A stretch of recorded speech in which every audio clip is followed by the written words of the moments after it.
India on a recent road trip exploring America.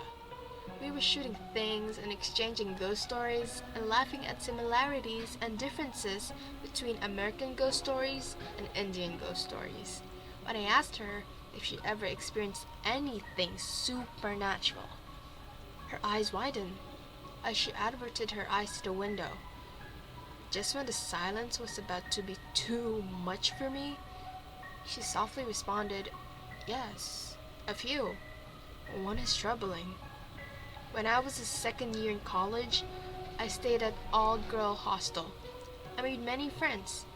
We were all very happy to be in a school away from our strict parents. The hostel was so much fun, but it was a very, very old building.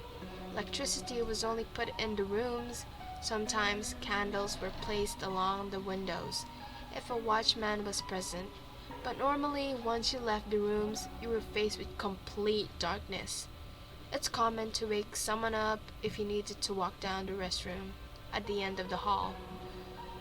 We all had childish fear of being alone in the dark. One night, I had to use the restroom. It was about 4 a.m. I went to my friend's bed, tapped her on the arm. She immediately opened her eyes as soon as I touched her. I apologized for bothering her and told her I needed to pee. She smiled at me and hopped out of bed. All the way down the hallway, she laughed and danced. I could not see her at all, but her bangles clanked together loudly and the bells on her ankles jingled softly. It was very calming.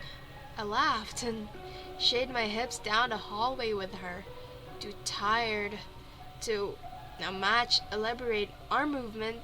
She said nothing to me, though occasionally I heard her hum one of our favorite Bollywood songs. The same thing happened on our return. I fell back asleep easily. I woke fairly late the next morning to the sound of men in our room. They surrounded our bed. I bolted from my bed, prepared to protect my friend. When I realized they were administrator of the college, I peered over closer. My friend's lifeless eyes were fixed on my bed. The same smile on her face. Suicide. Her time of death was 11:30 p.m. Almost 5 hours before I woke her up.